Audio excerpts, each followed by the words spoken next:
Friends, स्वागत है आप सभी का आपके अपने YouTube चैनल के शर्मा 620 में। आज हम बात करेंगे अपना जो टॉपिक था रीजनिंग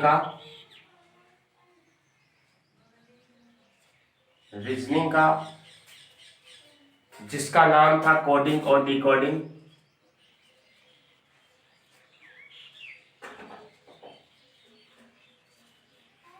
कोडिंग और डिकोडिंग ये अपन तीन तरीकों से पढ़ रहे थे दोस्तों। पहला तरीका था इसमें नंबर बेस्ड के आधार पर, दूसरा तरीका था इसमें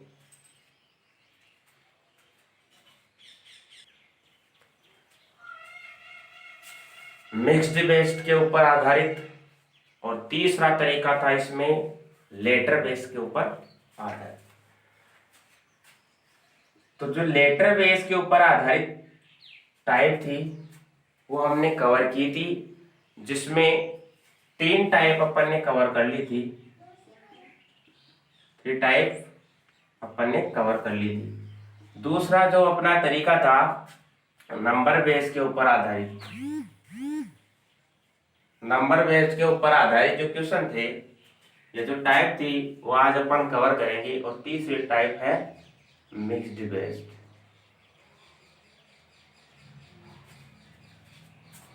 अब ध्यान दें दोस्तों कि हमने जो ये तीन टाइप की है कवर, ये तीन टाइप कौन कौन सी थी? ये जो तीन टाइप हमने कवर की है वो तीन टाइप कौन कौन सी थी? तो इन तीनों टाइपों में अपन ने पहली टाइप पढ़ी थी फॉरवर्ड बेस्ड के ऊपर आधारित।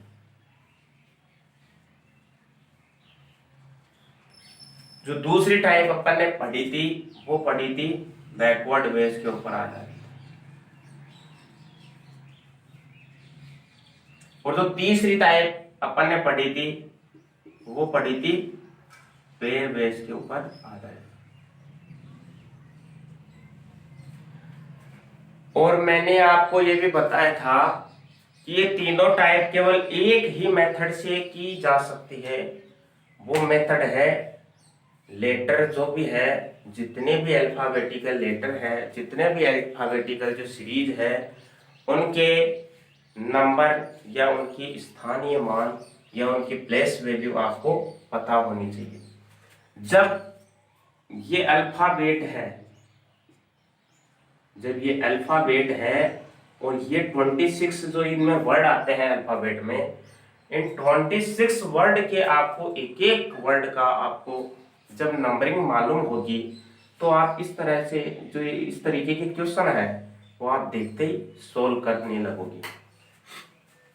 अब जो फॉरवर्ड बेस्ड था अपना, उसमें क्या था? उसमें या तो +1 या +2 या +3, यानी बढ़ते हुए क्रम में जो सीरीज चलती है उसको फॉरवर्ड बेस्ड के ऊपर आधारित क्वेश्चन माने जाते हैं। और जो घटते हुए क्रम के अंदर जो क्वेश्चन चलते हैं -1, -2, -3, इस तरह से उसको बैकवर्ड बेस्ड के ऊपर आधारित क्वेश्चन माने जाते हैं। जरूरी नहीं है कि ये +1, +2, +3 चलते रहे, और ये जरूरी नहीं है कि ये -1, -2, -3 ही चलते रहे।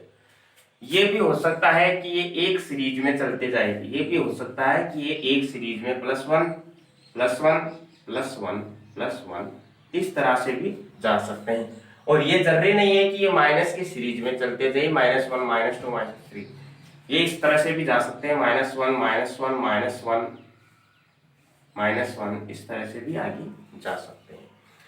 तो ये तो हो गई फॉरवर्ड और बैकवर्ड बेस के ऊपर आधारित जो टाइप अपन ने कवर की थी। अब अपने तीसरी टाइप थी पेयर बेस्ड के ऊपर आधारित। पेयर बेस्ड के ऊपर जो आधारित टाइप थी अपनी, उसमें दे रखा क्या था कि मान लो ये एक अपने पास नंबर दे दिया। अब इसमें पेयर किस तरह से बनते थे? इसमें पेयर बनते थे ये वाला और ये वाला इसका पेयर। ये सामने के आमने सामने वाला एक पेयर बन जाता था, और ये वाला इससे और ये वाला इससे, इस तरीके से ये पेयर बन जाते थे दोस्तों। तो ये थी दोस्तों अपन ने जो तीन टाइप अभी तक कवर कर ली। अब आज अपन इसमें आगे चौथी टाइप कवर करने जा रहे हैं, चौथी टाइप। तो चौथी टाइप इसमें क्या है, पोजीशन बेस्ड के ऊपर आधारित है।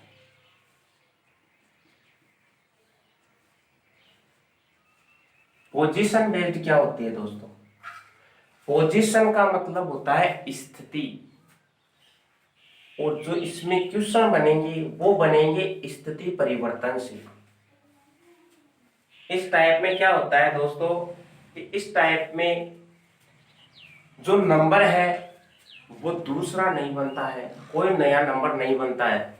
इसमें क्या होता है कि जो अपने पास क्वेश्चन दिया होता है उसी में अपना आंसर छिपा होता है। देखना पड़ता है अपने को कि आंसर इनमें निकलेगा क्या, अपने को पहचानना होता है कि तरीका इसमें कौन सा लगेगा। अब अपन बात करते हैं कि पोजीशन बेस्ड के ऊपर आधारित जो क्वेश्चन बनते हैं वो किस तरीके से बनते हैं। तो पोजीशन बेस्ड के ऊपर जो आधारित क्वेश्चन बनते हैं वो बनते हैं, मान लो ये है मैन्युफैक्चर,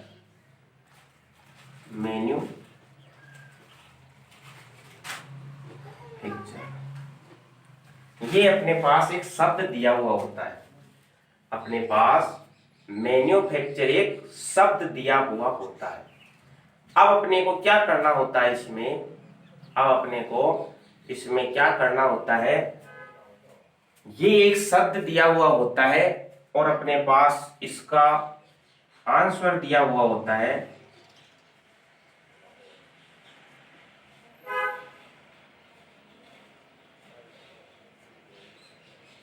इसका आंसर दिया हुआ होता है कुछ इस तरह से, और अपने को पूछ लिया जाता है कि यदि इस शब्द को इस तरह से लिखा जाता है, यदि ये जो मैन्युफैक्चर शब्द है इसको इस तरह से लिखा जाता है, तो जो अब मैं शब्द दे रहा हूं उस शब्द को किस तरह से लिखा जाएगा।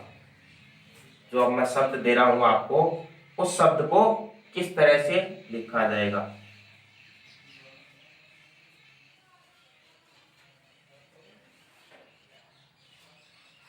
ये आपके पास मैंने एक शब्द दे दिया दोस्तों।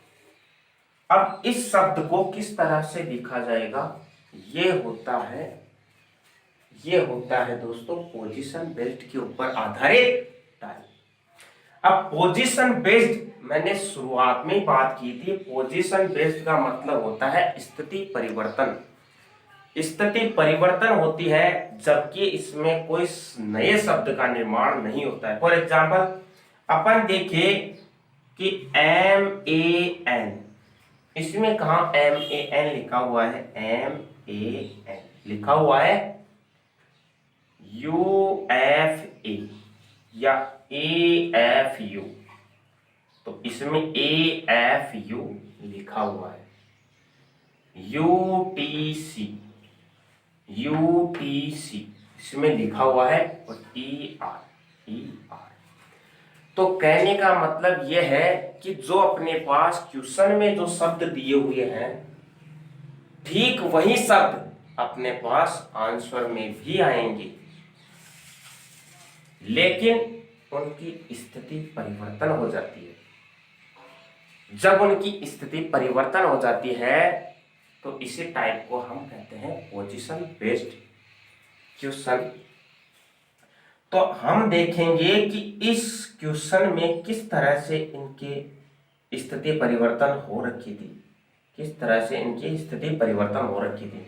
तो सबसे पहले देखेंगे कि NAM यानी इन तीन अक्षरों को यहाँ पे उल्टा लिख दिया गया है। तो हम क्या करेंगे, जैसी कंडीशन यहाँ पे हो रखी है, जिस तरह से परिवर्तन यहाँ पे हो रखा है, वही परिवर्तन ठीक हम जो अपने को क्वेश्चन पूछा गया है उसमें कर देंगे। तो प्रथम तीन अक्षरों को इसमें विपरीत लिखा गया है, MAN को इसने लिखा है NAM। इस तरह के क्वेश्चनों में क्या होता है दोस्तों, अपने को कभी नंबरिंग करने की जरूरत नहीं होती, हम कभी भी इनकी नंबरिंग नहीं करेंगे। क्यों? इनमें नंबरिंग की जरूरत नहीं है। नंबरिंग की जरूरत केवल उनमें पड़ती है जिनमें स्थिति परिवर्तन होती है। नंबरिंग की जरूरत केवल उन क्वेश्चनों में पड़ती है जिनमें स्थिति परिवर्तन या पोजीशन चेंज होती है। लेकिन यहाँ पे क्या है, यहाँ कोई पोजीशन चेंज नहीं होती, यहाँ कोई स्थिति परिवर्तन नहीं होता, तो इनमें नंबरिंग की जरूरत नहीं पड़ती। इनमें केवल देखा जाता है कि कौन सा अक्षर कौन सी स्थिति पे चेंज हो रखा है। तो जो ये अक्षर है MAN, ये अपने आप में रिवर्स हो जाता है, ये इसकी स्थिति है। तो जब MAN यहाँ पे रिवर्स हो गया, प्रथम 3 अक्षर यहाँ पे रिवर्स हो गए, तो इसके भी प्रथम 3 अक्षर अपन रिवर्स कर देंगे ENE। बाद वाले 3 अक्षर भी रिवर्स है, तो बाद वाले 3 अक्षर भी अपन रिवर्स कर देंगे RTC। फिर उसके बाद वाले 3 अक्षर रिवर्स हैं, तो इन तीनों को अक्षरों को भी रिवर्स कर देंगे INO। अब अंतिम 2 अक्षरों की स्थिति इसमें देखिएगा, RE को लिखा गया है ER, यानी रिवर्स किया गया है, उल्टा किया गया है। तो यहाँ पे भी अपन CS को क्या लिख देंगे, SC। तो इस तरीके से ये अपना आंसर निकल के आ जाएगा पोजीशन बेस्ड के ऊपर आधारित टाइप का। अब इनमें क्या होता है दोस्तों, इस तरीके के क्वेश्चनों में जरूरी नहीं होता है कि ये प्रथम अक्षर को चेंज करे, द्वितीय अक्षर को चेंज करे या तृतीय अक्षर को चेंज करे। जरूरी ये भी हो सकता है कि ये पहले दूसरे अक्षर को चेंज कर दे और बाद में पहले अक्षर को चेंज कर दे। फॉर एग्जाम्पल मैं आपको एक क्वेश्चन के जरिए समझाने जा रहा हूं। क्वेश्चन के जरिए अगर आप समझने लगोगे दोस्तों, तो आपको बिल्कुल भी डर नहीं रहेगा कि क्वेश्चन की टाइप कौन सी रहती है और क्वेश्चन किस तरीके से किए जाते हैं। जब आपको मैं क्वेश्चनों के जरिए ये करवाता चलूंगा ये टाइप, तो आपको हमेशा ये टाइप याद रहती चलेगी। अब एक क्वेश्चन बता देता हूं मैं आपको। ये अपना एक क्वेश्चन है दोस्तों, ये वाला, कि यदि BREAKTHROUGH को EAOUHRBRGHKT लिखा जाता है, तो DISTRIBUTION को क्या लिखा जाएगा। सबसे पहले तो आपको ये पहचानना है कि ये क्वेश्चन कौन सी पोजीशन के ऊपर आधारित है। तो जब आप इस क्वेश्चन को पहचान कर जान लोगे कि ये क्वेश्चन पोजीशन बेस के ऊपर आधारित है, लेकिन पोजीशन बेस्ड के ऊपर आधारित तो है, लेकिन आपको समझ नहीं आएगा कि इसमें पोजीशन कौन सी चेंज हो रखी है, कहाँ चेंज हो रखी है। तो इस तरह के क्वेश्चनों में क्या करना होता है, सबसे पहले अपन देखेंगे कि BRE इस तरह का जोड़ा कहीं भी नहीं बना हुआ है इसमें। तो सबसे पहले देखेंगे अपन कि BR ये वाला जोड़ा यहां बना हुआ है इसमें। तो सबसे पहले अपन इनके 2-2 के जोड़े बना लेते हैं।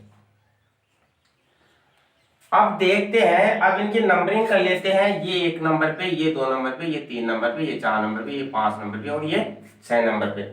अब देखते हैं कि ये BR जो है इसमें कौन से नंबर पे आ रखा है। तो इसको नंबर 1 यहां दे देंगे। E और A इसमें कौन से नंबर पे आ रखा है, तो इसको नंबर 2 दे देंगे। K और T इसमें कौन से नंबर पे आ रखा है, तो इसको नंबर 3 दे देंगे। H और R इसमें कौन से नंबर पे आ रखा है, तो इसको नंबर 4 दे देंगे। O और U कौन से नंबर पे आ रखा है, तो इसको नंबर 5 दे देंगे। G और H कौन से नंबर पे आ रखा है, तो इसको नंबर 6 दे देंगे। इस तरह से अपन ने पहचान कर ली है कि जो क्वेश्चन दे रखा है उसमें कौन से अक्षर की पोजीशन कौन सी है, कौन से अक्षर की पोजीशन कौन सी है। ठीक वही पोजीशन, ठीक उसी प्रकार से अपने को जो क्वेश्चन पूछा गया है उसमें रखेंगे। तो सबसे पहले इसकी नंबरिंग करने के ऊपर अपने को ध्यान रहता है दोस्तों कि ये 1 नंबर पे है, ये 2 नंबर पे है, ये 3 नंबर पे है, ये 4 पे, ये 5 पे और ये 6 पे। दरअसल ये तो मालूम है अपने को कि इनकी नंबरिंग 1 2 3 4 5 6 के ऊपर आधारित है, लेकिन अपने को इनकी नंबरिंग 1 2 3 4 5 6 के ऊपर आधारित ना करके जिस तरह से क्वेश्चन में परिवर्तित किया गया है, क्वेश्चन में किस तरीके से किया गया है, क्वेश्चन में सबसे पहले पोजीशन आएगी वो 2 नंबर की आएगी। अपने पास क्वेश्चन में जो पोजीशन चेंज की हुई है आंसर के लिए, वो सबसे पोजीशन पहले 2 नंबर, फिर 5 नंबर, फिर 4 नंबर, फिर 1 नंबर, फिर 6 नंबर और फिर 3 नंबर। ठीक उसी प्रकार से ये पोजीशन अगर हम इस क्वेश्चन में पुट कर देते हैं तो अपना आंसर निकल के आ जाएगा।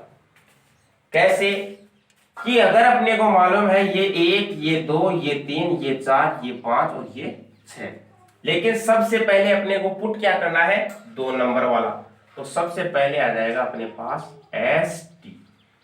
फिर पुट क्या करना है 5 नंबर वाला, तो TI। फिर पुट क्या करना है 4 नंबर वाला, तो 4 नंबर वाला क्या है BU। फिर पुट करना है 1 नंबर वाला, 1 नंबर वाला क्या आ जाएगा DI। फिर पुट क्या करना है 6 नंबर वाला, 6 नंबर वाला क्या आ जाएगा ON। और फिर लास्ट में पुट क्या करना है 3 नंबर वाला, 3 नंबर वाला हो जाएगा RI। तो इस तरह से ये जो पोजीशन बेस्ड के ऊपर आधारित क्वेश्चन बनते हैं वो किए जाते हैं। दोस्तों आप सभी को याद केवल ये रखना है कि पोजीशन बेस्ड के ऊपर जो भी क्वेश्चन बनते हैं, स्थिति परिवर्तन के आधार पे जो भी क्वेश्चन बनते हैं, उन क्वेश्चनों में कभी भी अल्फाबेटिकल सीरीज के नंबर याद रखने की जरूरत नहीं पड़ती। उन क्वेश्चनों में केवल और केवल अपने को ध्यान ये रखना होता है कि कौन सी स्थिति कौन सी जगह पे परिवर्तित हो रही है। तो ये थी दोस्तों अपनी चौथी टाइप जो हमने कवर कर ली है। अब अपन देखेंगे 5वीं टाइप, 5th टाइप। ये आपको मैं बात बता दूं दोस्तों कि आप जो लोग नोट्स नहीं बना रखे हो वो एक एक नोट्स बना लेना। क्यों? क्योंकि नोट्स बनाना ही पढ़ाई का एक रूल होता है। पढ़ाई भी कुछ इस तरीके से की जानी चाहिए जिसके बावजूद अगर हम कभी देखें तो अपने को वो फॉर्मूला और वो पैटर्न याद रहे। फॉर एग्जाम्पल अगर मैं बात करूं कि हमने जो पिछला टॉपिक कवर किया था, हमने जो पिछला टॉपिक कवर किया था उसमें एक फॉर्मूला था 730 का। अगर मैं आप लोगों से पूछने जाऊं कि ये 730 कौन से टॉपिक का फॉर्मूला था, तो ये क्लॉक का फॉर्मूला था दोस्तों। ये क्लॉक का फॉर्मूला था और क्लॉक में सबसे पहले अपन पढ़ रहे थे दर्पण प्रतिबिंब। दर्पण प्रतिबिंब के ऊपर आधारित अपन ने 2 टाइप कवर की थी। दर्पण प्रतिबिंब के ऊपर आधारित अपन ने 2 टाइप कवर की थी। दर्पण जो प्रतिबिंब है वो दरअसल 2 प्रकार के होते हैं दोस्तों। एक तो होता है ऊर्ध्वाधर दर्पण, एक तो होता है ऊर्ध्वाधर दर्पण और एक होता है क्षैतिज दर्पण। तो दर्पण प्रतिबिंब में जो ये क्षैतिज दर्पण है इस क्षैतिज दर्पण में जब अपने को समय निकालना होता था, मान लो घड़ी में यदि 2:30 का समय हो रखा है, तो अपने को निकालना होता था कि क्षैतिज दर्पण में या जल प्रतिबिंब में उसका समय क्या होगा। तो जल प्रतिबिंब में उसका समय निकालने के लिए हम क्या करते थे कि इसको 730 से ऐड करते थे। लेकिन 730 से ऐड करने के बाद जो नंबर आता था उसमें देखना होता था कि ये 730 को जब ऐड करेंगे तो ये घंटों में तो 12 से कितना कम है, या मिनटों में 60 से कितना कम है। घंटों में तो 12 से कितना कम है, या मिनटों में 60 से कितना कम है।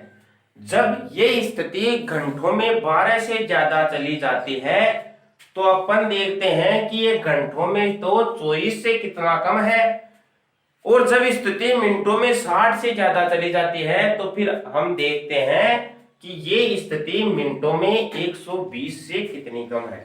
तो इस तरीके से ये अपन ने फॉर्मूला पढ़ा था।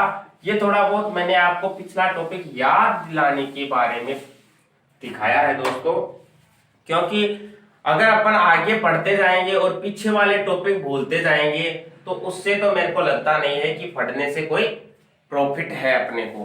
पिछला टॉपिक याद रखने की केवल एक ही ट्रिक है, नोट्स बनाते चलिए और पिछले टॉपिक का रिवीजन करते चलिए। अगर आपके पास नोट्स बने हुए नहीं होंगे तो आप रिवीजन कैसे करोगे, रिवीजन कहां से करोगे आप।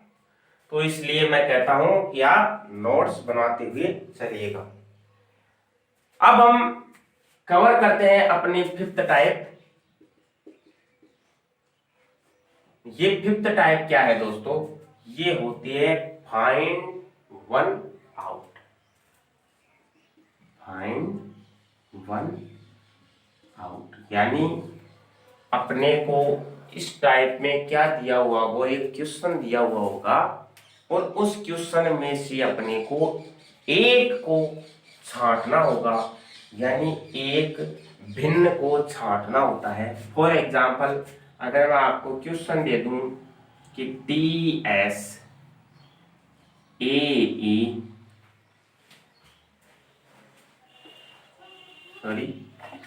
अगर मैं आपको क्वेश्चन दे दूं AZ BY CX और NG, अब इसमें से मैं पूछ लूं आपको कि इसमें से फाइंड वन आउट यानी एक भिन्न को चुनिए। ये अपने पास क्वेश्चन दे रखा है और क्वेश्चन में कह रखा है कि ये जो क्वेश्चन है उसमें से एक भिन्न शब्द को चुनिए। तो आप सब जानते हो दोस्तों कि A और Z आपस में क्या है, विषम या अपोजिट लेटर। A और Z आपस में क्या है, अपोजिट लेटर।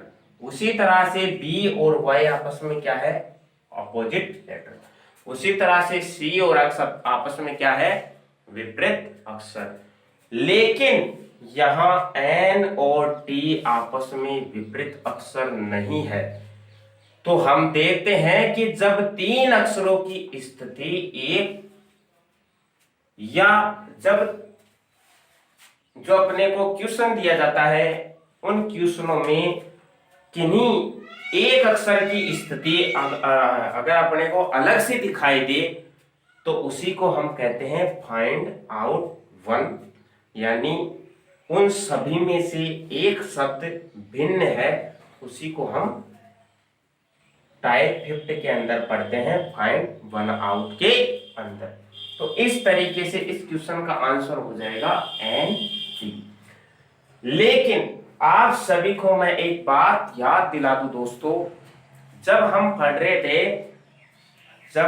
रहे थे अल्फाबेटिकल सीरीज, जब हम पढ़ रहे थे अल्फाबेटिकल सीरीज, उस अल्फाबेटिकल सीरीज में मैंने आपको बताया था दोस्तों कि जितने भी विषम अक्षर होते हैं, जितने भी विषम अक्षर होते हैं, उन विषम अक्षरों का जो योग होता है वो 27 होता है दोस्तों।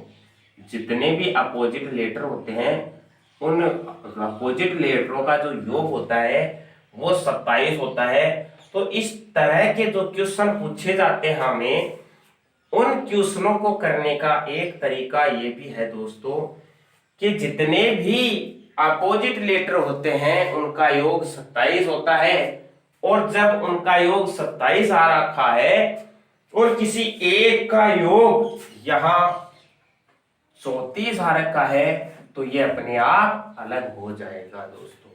तो इस तरह के क्वेश्चनों को करने की ये भी एक ट्रिक है। नेक्स्ट टाइप अपन पढ़ते हैं दोस्तों इनलॉजिकल टाइप। टाइप 6 टाइप है इसमें इनलॉजिकल टाइप। ये एक ऐसी टाइप है दोस्तों जिसमें कोई लॉजिक नहीं होता है। जिस टाइप में कोई लॉजिक नहीं होता है क्वेश्चन को करने का, ये टाइप केवल और केवल दिमाग के ऊपर आधारित रहती है कि अपना दिमाग उसको कितना कैच करता है। फॉर एग्जाम्पल, अगर मैं आपको इस टाइप का क्वेश्चन करवाऊं तो इस टाइप का आपको एक क्वेश्चन करवा देता हूं मैं।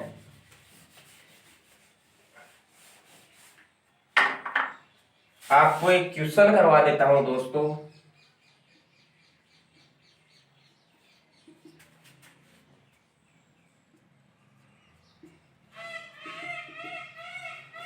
यदि TSAE को TSEW लिखा गया है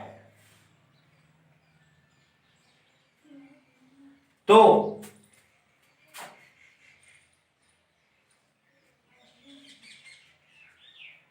HTRON को क्या लिखा जाएगा।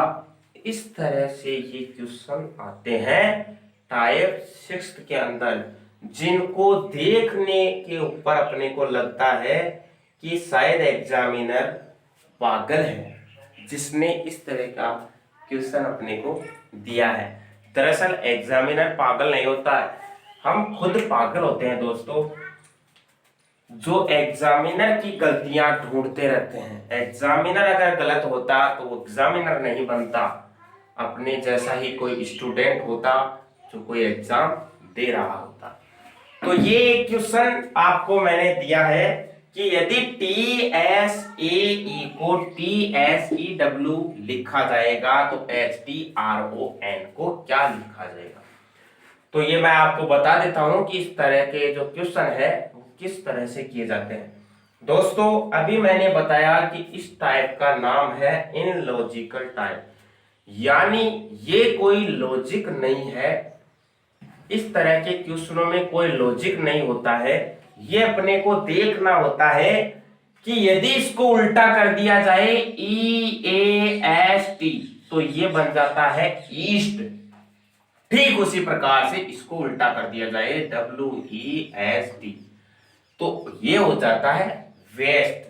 यदि ईस्ट को वेस्ट कहा जाता है तो ठीक उसी प्रकार से NORTH नॉर्थ को क्या कहा जाएगा दोस्तों, साउथ, SOUTH। और इसका आंसर किस तरह से लिखा जाएगा, इसका आंसर लिखा जाएगा THTUOS। इस तरह से ये क्वेश्चन किए जाते हैं। तो आज की जो ये अपना कोडिंग डिकोडिंग का फर्स्ट पार्ट था लेटर बेस्ड ऊपर आधारित क्वेश्चन, ये हम यहीं खत्म करते हैं दोस्तों। अब नेक्स्ट क्लास में हम पढ़ेंगे नंबर बेस्ड और मिक्स्ड बेस्ड के ऊपर आधारित क्वेश्चन किस तरह से बनते हैं। तो अगर आपको मेरे द्वारा पढ़ाया गया ये टॉपिक पसंद आया हो तो सब्सक्राइब करना ना भूले और बेल आइकन को दबाना ना भूले दोस्तों। धन्यवाद।